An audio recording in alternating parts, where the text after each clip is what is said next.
ಈ ಆಗಸ್ಟ್ 19ಕ್ಕೆ ಒಂದು fighter jet ತನ್ನ ಕೊನೆಯ ಹಾರಾಟವನ್ನು ಮುಗಿಸಿ ವಿದಾಯವನ್ನು ಹೇಳುತ್ತೆ. ಅದೇ MiG-21.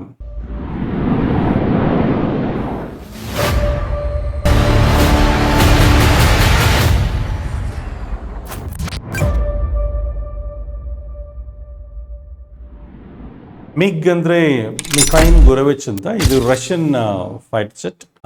ಇದು ಸೆಕೆಂಡ್ ಜನರೇಷನ್ ಫೈಟರ್ ಜೆಟ್ಸ್ ಅಂತ ಹೇಳ್ಬೋದು. ಅಫ್ಕೋರ್ಸ್ ನಾವು ಈಗ ಫಿಫ್ತ್ ಜನರೇಷನ್ ಫೈಟರ್ ಜೆಟ್ಸ್ನ ನಾವು ನೋಡ್ತಾ ಇದ್ದೀವಿ ವರ್ಲ್ಡ್ ಅಲ್ಲಿ. ಚೈನಾ ಹತ್ರ ಫಿಫ್ತ್ ಜನರೇಷನ್ ಫೈಟರ್ ಜೆಟ್ಸ್ ಇದೆ, US ಕಡೆ ಇದೆ, ಹಾಗೆ ರಷ್ಯಾ ಹತ್ರ ಕೂಡ ಫಿಫ್ತ್ ಜನರೇಷನ್ ಫೈಟರ್ ಜೆಟ್ಸ್ ಇದಾವೆ ಅಂತ ಹೇಳ್ಬೋದು. First generation fighter jets World War II ಅಲ್ಲಿ ಇವನ್ನ ಫಸ್ಟ್ ಬಳಕೆ ಮಾಡಿದ್ರು.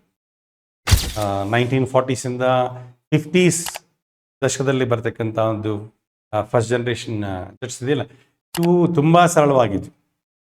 ಒಬ್ಬ ಪೈಲಟ್ ಕೂತ್ಕೋಬೋದಾಗಿತ್ತು, ಫಿಕ್ಸ್ಡ್ ವಿಂಗ್ಸ್ ಇರ್ತಾ ಇದ್ವು. ಬಾಂಬ್ಸ್ನ ಮೇಲ್ಗಡೆಯಿಂದ ಡ್ರಾಪ್ ಮಾಡ್ಬೋದು ಅಷ್ಟೇ. ಇವು ಸೂಪರ್ ಸೋನಿಕ್ ಸ್ಪೀಡಲ್ಲಿನೂ ಹೋಗ್ತಿರ್ಲಿಲ್ಲ. ಸಬ್ಸೋನಿಕ್ ಸ್ಪೀಡಲ್ಲಿ ಮಾತ್ರ ಟ್ರಾವೆಲ್ ಮಾಡ್ತಾ ಇದ್ವಿ. ಇಲ್ಲಿ ಸೂಪರ್ ಸೋನಿಕ್, ಸಬ್ಸೋನಿಕ್ ಅಂತಂದರೆ ಸೌಂಡ್ ವೆಲಾಸಿಟಿಗಿಂತ ಕಡಿಮೆ ವೆಲಾಸಿಟಿಲಿ ಜೆಟ್ ಟ್ರಾವೆಲ್ ಮಾಡಿದಾಗ ಆ ಸ್ಪೀಡ್ನ ನಾವು ಸಬ್ಸೋನಿಕ್ ಸ್ಪೀಡ್ ಅಂತ ಹೇಳ್ತೀವಿ. ಅದೇ ಸೌಂಡ್ ವೆಲಾಸಿಟಿಗಿಂತ ಹೆಚ್ಚಿನ ವೇಗದಲ್ಲಿ ಜೆಟ್ ಟ್ರಾವೆಲ್ ಮಾಡಿದಾಗ ಆಗ ಆ ಸ್ಪೀಡ್ನ ಸೂಪರ್ಸೋನಿಕ್ ಸ್ಪೀಡ್ ಅಂತ ಹೇಳ್ತೀವಿ. ಫಸ್ಟ್ ಜನರೇಷನ್ ಏರ್ಕ್ರಾಫ್ಟ್ಸ್ ಎಲ್ಲ ಅವೆಲ್ಲ ಸಬ್ಸೋನಿಕ್ ಜೆಟ್ಸ್ ಅಂತ ಹೇಳ್ಬೋದು. ತುಂಬ ಸಿಂಪಲ್ ಆಗಿರ್ತಿದ್ವಿ. ಸೆಕೆಂಡ್ ಜನರೇಷನ್ಲಿ ಕೆಲವೊಂದು ಡೆವಲಪ್ಮೆಂಟ್ಸ್ ಆದವು. ಸೆಕೆಂಡ್ ಜನರೇಷನ್ ಜೆಟ್ಸ್ ಸೂಪರ್ಸೋನಿಕ್ ಸ್ಪೀಡಲ್ಲಿ ಟ್ರಾವೆಲ್ ಮಾಡ್ತಾ ಇದ್ವು. ಅದಕ್ಕೆ ರಡಾರ್ಸ್ನ ಅಳವಡಿಸ್ತಿದ್ರು, ಗೈಡೆಡ್ ಬಾಂಬರ್ಸ್ನ ಸಾವು ಡ್ರಾಪ್ ಮಾಡ್ತಾ ಇದ್ವು, ಸ್ಮಾಲ್ ಮಿಸೈಲ್ಸ್ನ ಅಟ್ಯಾಚ್ ಮಾಡಿ ಮಿಸೈಲ್ಸ್ನ ಈ ಫೈಟರ್ ಜೆಟ್ಟಿಂದನೇ ಲಾಂಚ್ ಮಾಡ್ಬೋದಾಗಿತ್ತು. ಸೊ ಅಂಥ ಸೆಕೆಂಡ್ ಜನರೇಷನ್ ಒಂದು ಫೈಟರ್ ಜೆಟ್ ಈ MiG-21. 1960s ರಷ್ಯಾದವರು ಇವನ್ನ ಡೆವಲಪ್ ಮಾಡ್ತಾ ಬಂದರು. 1963 ಇಂಡಿಯಾ ಇದನ್ನು ಪರ್ಚೇಸ್ ಮಾಡುತ್ತೆ. ಸುಮಾರು 874 ಫೈಟರ್ ಜೆಟ್ಸ್ನ ನಾವು ಪರ್ಚೇಸ್ ಮಾಡ್ತೀವಿ. ಆ 874 ಫೈಟರ್ ಜೆಟ್ಸ್ ಅಫ್ಕೋರ್ಸ್ ಪೂರ್ತಿ ಅಷ್ಟು ನಾವು ಅವ್ರ ಕಡೆಯಿಂದನೇ ಪರ್ಚೇಸ್ ಮಾಡಿದ್ದೆ ಅಂತಲ್ಲ, ಆ ಟೆಕ್ನಾಲಜಿನ ಪಡ್ಕೊಂಡ್ವಿ. ಟೆಕ್ನಾಲಜಿ ಪಡ್ಕೊಂಡು ಸುಮಾರು 579 ಫೈಟರ್ ಜೆಟ್ಸ್ MiG-21 ಫೈಟರ್ ಜೆಟ್ಸ್ನ ನಮ್ಮಲ್ಲೇ ಡೆವಲಪ್ ಮಾಡಲಾಯಿತು. MiG-21ನ ವಿಶೇಷತೆ ಅಂತಂದರೆ ಇದು ಸಿಂಗಲ್ ಸೀಟರ್, ಒಬ್ಬ ಪೈಲಟ್ ಅದರಲ್ಲಿ ಕೂರ್ಬೋದು.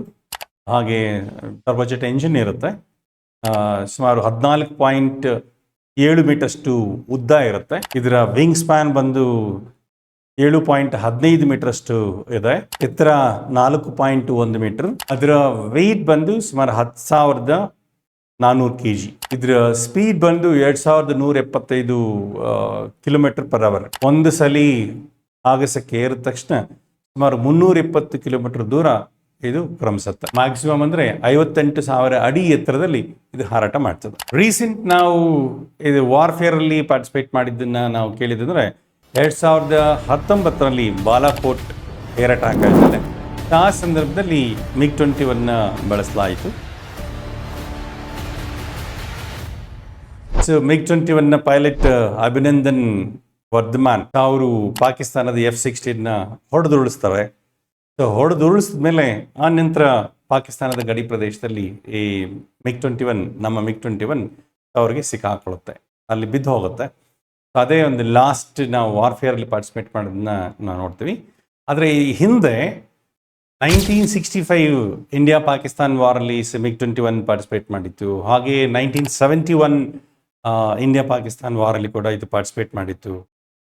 ಬಾಂಗ್ಲಾದೇಶ್ ಮೇಲೆ ನಾವು ಅಟ್ಯಾಕ್ ಮಾಡಿ ಅದನ್ನು ವಶಪಡಿಸ್ಕೋಬೇಕಾದಾಗ ಯಶಸ್ವಿಯಾಗಿ ಈ MiG-21 ಅಲ್ಲಿ ಕಾರ್ಯನಿರ್ವಹಿಸಿತ್ತು 2019 ನಂತರ. ಈ ಯುದ್ಧಗಳಲ್ಲಿ ಪ್ರಮುಖವಾಗಿ MiG-21 ಪಾತ್ರವನ್ನು ವಹಿಸಿದೆ ಅಂತ ಹೇಳ್ಬೋದು. ಆದರೆ ಈ ಫೈಟರ್ ಜೆಟ್ನ ನಾವು ಸಕ್ಸಸ್ ರೇಟ್ ನೋಡಿದಾಗ ಇದು ಮೋಸ್ಟ್ ಸಕ್ಸಸ್ಫುಲ್ ಫೈಟರ್ ಜೆಟ್ ಏನೂ ಅಲ್ಲ. ನಾವು ಪರ್ಚೇಸ್ ಮಾಡಿದ 874 ಫೈಟರ್ ಜೆಟ್ಸಲ್ಲಿ 400ಕ್ಕಿಂತ ಹೆಚ್ಚಿನ ಫೈಟರ್ ಜೆಟ್ಸು ಕ್ರ್ಯಾಶ್ ಆಗ್ತವೆ. ಆ ಟೈಮಲ್ಲಿ ಅದನ್ನು ಓಡಿಸ್ತಾ ಇದ್ದ ಪೈಲಟ್ಗಳು ಅದರಿಂದ ಮರಣವನ್ನು ಹೊಂದ್ತಾರೆ. ಹಾಗಾಗಿ ಇದನ್ನು ಫ್ಲೈಯಿಂಗ್ ಕಾಫಿನ್ಸ್ ಅಂತಲೇ ಕರೆದ್ರು. ಹಾರಾಡುವ ಶವದ ಪೆಟ್ಟಿಗೆ ಅಂತಲೇ ಈ MiG-21ನ ಕರೀಲಾಯಿತು. ಈಗ ನಮ್ಮಲ್ಲಿರ್ತಕ್ಕಂಥ ಒಂದು ಅಡ್ವಾನ್ಸ್ಡ್ ಫೈಟರ್ ಜೆಟ್ಸ್ ಅಂದರೆ 4.5 ಜನರೇಷನ್ ಫೈಟರ್ ಜೆಟ್ಸ್ ಫ್ರಾನ್ಸ್ ಕಡೆಯಿಂದ ಪರ್ಚೇಸ್ ಮಾಡಿರ್ತಕ್ಕಂಥ ರಫೇಲ್ ಫೈಟರ್ ಜೆಟ್ಸ್. ಹಾಗೆ ನಾವು ಡೆವಲಪ್ಡ್ ಕಂಟ್ರೀಸ್ ನೋಡಿದಾಗ ಅವರು 5th ಜನರೇಷನ್ ಫೈಟರ್ ಏರ್ಕ್ರಾಫ್ಟ್ಸ್ನ ಅವರು ಹೊಂದಿದ್ದಾರೆ. So 4th generation and 5th generation fighter jets ಇರ್ತಕ್ಕಂಥ ಈ ಯುಗದಲ್ಲಿ so 2nd generation fighter jets so ಯಾವುದೇ ಥರದ ಒಂದು ಕಂಪೀಟೆನ್ಸನ್ನು ಹೊಂದಿಲ್ಲ. MiG-21 ಫೇಲ್ಯೂರ್ಸು, ಏರ್ ಕ್ರ್ಯಾಶಸ್ ತುಂಬ ಹೆಚ್ಚಿಗೆ ಆಗಿದ್ದರಿಂದ 2012 MiG-21 ಸರ್ವಿಸ್ನ ಸ್ಟಾಪ್ ಮಾಡಲಿಕ್ಕೆ ನಮ್ಮಲ್ಲೇ ಒಂದು ಫೈಟರ್ ಜೆಟ್ನ ತಯಾರು ಮಾಡ್ತಕ್ಕಂಥ ಒಂದು ಪ್ರಾಜೆಕ್ಟ್ನ ಹಾಕೊಂಡ್ರು. ಒಂದು ಲೈಟ್ ಕಾಂಬ್ಯಾಕ್ಟ್ ಏರ್ಕ್ರಾಫ್ಟ್ನ ತಯಾರು ಮಾಡ್ತಕ್ಕಂಥ ಒಂದು ಪ್ರಾಜೆಕ್ಟ್ನ ಹಮ್ಮಿಕೊಳ್ಳಾಯಿತು. ಸೊ ಆ ಲೈಟ್ ಕಾಂಬ್ಯಾಕ್ಟ್ ಏರ್ಕ್ರಾಫ್ಟೇ ತೇಜಾಸ್ ಮಾರ್ಕ್ 1 ಅಥವಾ ತೇಜಸ್ MK1 ಅಂತ ಹೇಳಿ. ಆದರೆ ಇನಿಷಿಯಲ್ ಸ್ಟೇಜಸಲ್ಲಿ ತೇಜಸ್ ಸಕ್ಸಸ್ ಆಗಲಿಲ್ಲ. ತೇಜಸ್ನ ಒಂದು ಪರೀಕ್ಷಾರ್ಥ ಹಾರಾಟಗಳಲ್ಲಿ ತೇಜಸ್ ಹಲವು ಬಾರಿ ವಿಫಲ ಆಗ್ತಾ ಇತ್ತು. ಸೊ ಹಾಗಾಗಿ ಈ MiG-21 ಒಂದು ಸೇವೆ ನಿಲ್ಲಿಸ್ತಕ್ಕಂಥ ಒಂದು ನಿರ್ಧಾರ ಅದು ಪೋಸ್ಟ್ಪೋನ್ ಆಗ್ತಾ ಬಂತು. ನಮ್ಮ ಏರ್ಫೋರ್ಸ್ನ ಒಂದು ರಿಕ್ವೈರ್ಮೆಂಟ್ನ ನೋಡಿದ್ರೆ 42 ಸ್ಕ್ವಾಡ್ರನ್ಸ್ ಆಫ್ ಫೈಟರ್ ಜೆಟ್ಸ್ ರಿಕ್ವೈರ್ಮೆಂಟ್ ಇದ್ರೂ ಕೂಡ ನಮ್ಮಲ್ಲಿ ಅಷ್ಟು ಜೆಟ್ಸ್ನ ನಾವು ಪಡ್ಕೊಳ್ಳೋಕ್ಕಾಗಲಿಲ್ಲ. ನಮ್ಮ ಫೈಟರ್ ಜೆಟ್ಸ್ ಎಲ್ಲ ನಮ್ಮ ಕಡೆ ಇರ್ತಕ್ಕಂಥ ಫೈಟರ್ ಜೆಟ್ಸ್ ಎಲ್ಲ ನಾವು ಬೇರೆ ಕಡೆಯಿಂದ ಪರ್ಚೇಸ್ ಮಾಡಿರೋದು. ಅದರಲ್ಲಿ ಹೆಚ್ಚಿನ ಪರ್ಚೇಸಸ್ ರಷ್ಯಾದಿಂದ ನಾವು ಮಾಡಿದ್ದೀವಿ. ರಷ್ಯಾದಿಂದ ಸುಕಾಯ್ 30, MK30, ಹಾಗೆ MiG-21 ಇವೆಲ್ಲ ರಷ್ಯಾದ ಒಂದು ಫೈಟರ್ ಜೆಟ್ಸ್. ಹಾಗೆ ಇನ್ನೊಂದು ಜಾಗ್ವಾರ್ ಅಂತ ಹೇಳ್ಬಿಟ್ಟು ಸೊ ಅದನ್ನು UK ಕಡೆಯಿಂದ ಪರ್ಚೇಸ್ ಮಾಡಿದ್ದೀವಿ. ಇನ್ನೊಂದು ಮಿರಾಜ್ 2000 ಅಂತ ಹೇಳಿ ಸೊ ಅದನ್ನು ಫ್ರಾನ್ಸ್ ಕಡೆಯಿಂದ ಪರ್ಚೇಸ್ ಮಾಡಿದ್ವಿ. ಸೊ ನಮ್ಮಲ್ಲೇ ಸ್ವದೇಶಿ ನಿರ್ಮಿತ ಫೈಟರ್ ಜೆಟ್ ಅಂದರೆ ಈ ತೇಜಾಸ್ ಮಾರ್ಕ್ 1 ಅಷ್ಟಂತಲೇ ಹೇಳ್ಬೋದು. ಹಾಗಾಗಿ ನಮಗೆ ಈ ಫೈಟರ್ ಜೆಟ್ಸ್ ರಿಕ್ವೈರ್ಮೆಂಟ್ ಇನ್ನೂ ಇದೆ ಅಂತಲೇ ಹೇಳ್ಬೋದು. ನೀವು ಪಾಕಿಸ್ತಾನಿಗೆ ಕಂಪೇರ್ ಮಾಡಿಕೊಂಡ್ರೆ ಪಾಕಿಸ್ತಾನ ನಮಗಿಂತ ತುಂಬ ಚಿಕ್ಕದಾಗಿರ್ತಕ್ಕಂಥ ದೇಶ ಆದರೂ ಕೂಡ ಅವರಲ್ಲಿ ಸುಮಾರು 20 ಸ್ಕ್ವಾಡ್ರನ್ಸ್ ಅಷ್ಟು ಫೈಟರ್ ಜೆಟ್ಸ್ ಇದೆ. ಹಾಗೆ ಚೈನಾ ಕಡೆ ನಾವು ನೋಡಿದಾಗ ಸೊ ಚೈನಾ ಅವ್ರ ಹತ್ರ so more than 2000 fighter jets so ಅವರು ಪಡ್ಕೊಂಡಿದ್ದಾರೆ. ಈ ಥರದ ಎರಡೂ ಒಂದು ಶತ್ರು ದೇಶಗಳ ನಡುವೆ ನಾವು ಕೇವಲ 29 ಫೈಟರ್ ಜೆಟ್ಸ್ನ ಮಾತ್ರ ಈಗ ಹೊಂದಿದ್ದೀವಿ. ಆಗಲೇ ನಾನು 31 ಅಂತ ಹೇಳಿ ಈಗ 21ಗೆ ಯಾಕೆ ಹಿಡಿದಿದ್ದೇನೆ ಅಂತಂದರೆ MiG-21 ಸರ್ವೀಸ್ ಇದು ಫುಲ್ ಕಂಪ್ಲೀಟ್ ಪೂರ್ತಿಯಾಗಿ ನಿಲ್ಲಿಸಿದ ನಂತರ ನಮ್ಮಲ್ಲಿನ ಫೈಟರ್ ಜೆಟ್ಸ್ನ ಒಂದು ಸಂಖ್ಯೆ ಅಥವಾ ಅದರ ಸ್ಕ್ವಾಡ್ರನ್ಸ್ನ ಸಂಖ್ಯೆ 29 ಆಗ್ತದೆ. ಬೇರೆ ಫೈಟರ್ ಜೆಟ್ಸು ಎಷ್ಟೆಷ್ಟಿದೆ ಅಂತ ಸ್ವಲ್ಪ ನಾವು ಗಮನಿಸಿದಾಗ ಅವುಗಳಲ್ಲಿ ಸುಮಾರು 13 ಸ್ಕ್ವಾಡ್ರನ್ನಷ್ಟು ಫೈಟರ್ ಜೆಟ್ಸು ಈ ರಷ್ಯಾದ ಸುಕಾಯ್ 30 MK, ಅದ ನಂತರ ಜಾಗ್ವಾರ್ ಸುಮಾರು 6 ಸ್ಕ್ವಾಡ್ರನ್ಸ್ ಅಷ್ಟು. ಇನ್ನು ಫ್ರಾನ್ಸ್ನ ಮಿರೇಜ್ 2000 ಅದು 3 ಸ್ಕ್ವಾಡ್ರನ್ನಷ್ಟು. ರಷ್ಯಾದ ಇನ್ನೊಂದು ಫೈಟರ್ ಜೆಟ್ MiG-29 ಇದು 3 ಸ್ಕ್ವಾಡ್ರನ್ನಷ್ಟು. ಹಾಗೆ ನಮ್ಮ ಸ್ವದೇಶಿ ನಿರ್ಮಿತ ತೇಜಾಸ್ ತೇಜಾಸ್ ಮಾರ್ಕ್ 1 LCA ಸೊ ಇದು 2 ಸ್ಕ್ವಾಡ್ರನ್ನಷ್ಟು. ಹಾಗೆ MiG-21 ಇದು 2 ಸ್ಕ್ವಾಡ್ರನ್ನಷ್ಟು. ಟೋಟಲ್ 31 ಸ್ಕ್ವಾಡ್ರನ್ಸ್ ಆಯಿತು.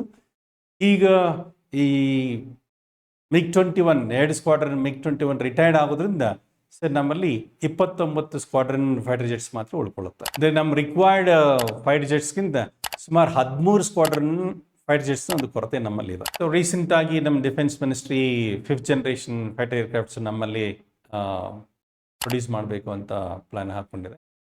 ಅದೇ ಈಗ ನೀವು ನ್ಯೂಸ್ ಪೇಪರ್ಸಲ್ಲಿ ನೋಡ್ತಾ ಇರ್ತಕ್ಕಂಥ ತೇಜಸ್ AMRC ಅಂದರೆ advanced multi role combat aircraft ಅಂತ ಹೇಳಿ ಇದು 5th ಜನರೇಷನ್ ಫೈಟರ್ ಏರ್ಕ್ರಾಫ್ಟ್ಸು ನಮ್ಮಲ್ಲಿ ತಯಾರಾಗ್ತಕ್ಕಂಥವು. ಆದರೆ ನಾವು ಯಾಕೆ ನಮ್ಮಲ್ಲೇ ಈ ಫೈಟರ್ ಜೆಟ್ಸ್ನ ನಾವೇ ಮ್ಯಾನುಫ್ಯಾಕ್ಚರ್ ಮಾಡ್ಕೊಳ್ಳಿಕ್ಕೆ ಆಗ್ತಿಲ್ಲ ಅಂತಂದಾಗ ಇದಕ್ಕೆ ಮೇಯ್ನ್ ಡ್ರಾಬ್ಯಾಕ್ ಅಂದರೆ ಇಂಜಿನ್. ಫೈಟರ್ ಜೆಟ್ಟಲ್ಲಿ ಯೂಸ್ ಮಾಡ್ತಕ್ಕಂಥ ಒಂದು ಟರ್ಬೋಜೆಟ್ ಇಂಜಿನ್ಸು ಅದು ನಮ್ಮಲ್ಲಿ ತಯಾರು ಮಾಡಲಿಕ್ಕೆ ಆಗ್ತಾ ಇಲ್ಲ. ಈವನ್ ನಮ್ಮ ತೇಜಸ್ ಮಾರ್ಕ್ 1 ಒಂದು ಫೈಟರ್ ಜೆಟ್ಟಿಗೆ ಕೂಡ ಅದಕ್ಕೂ ಅಮೆರಿಕದ GE ಕಂಪನಿಯಿಂದ ನಾವು ಫೈಟರ್ ಜೆಟ್ಸ್ನ ಪರ್ಚೇಸ್ ಮಾಡ್ತಾ ಇದ್ದೀವಿ. ಸೊ ನಮ್ಮಲ್ಲಿ ಕಾವೇರಿ ಇಂಜಿನ್ ಅಂತ ಮುಂಚೆ ಅದನ್ನು ತಯಾರು ಮಾಡೋ ಒಂದು ಪ್ರಾಜೆಕ್ಟ್ನ ಹಾಕ್ಕೊಂಡಿದ್ರು, ಆದರೆ ಅದನ್ನು ಸ್ಟಾಪ್ ಮಾಡಿದರು. ಈಗ ರೀಸೆಂಟ್ ನ್ಯೂಸ್ ನೋಡಿದಾಗ ಜಸ್ಟ್ ಒಂದು ಫ್ಯೂ ಡೇಸ್ ನ್ಯೂಸ್ ಪೇಪರಲ್ಲಿ ಮತ್ತೆ ಬಂದಿತ್ತು ಕಾವೇರಿ ಎಂಜಿನ್ನ ಅದನ್ನು ತಯಾರು ಮಾಡ್ತಕ್ಕಂಥ ಪ್ರಾಜೆಕ್ಟ್ನ ಮತ್ತೆ ಅದನ್ನು ರೀಸ್ಟಾರ್ಟ್ ಮಾಡ್ತಿದ್ದಾರೆ.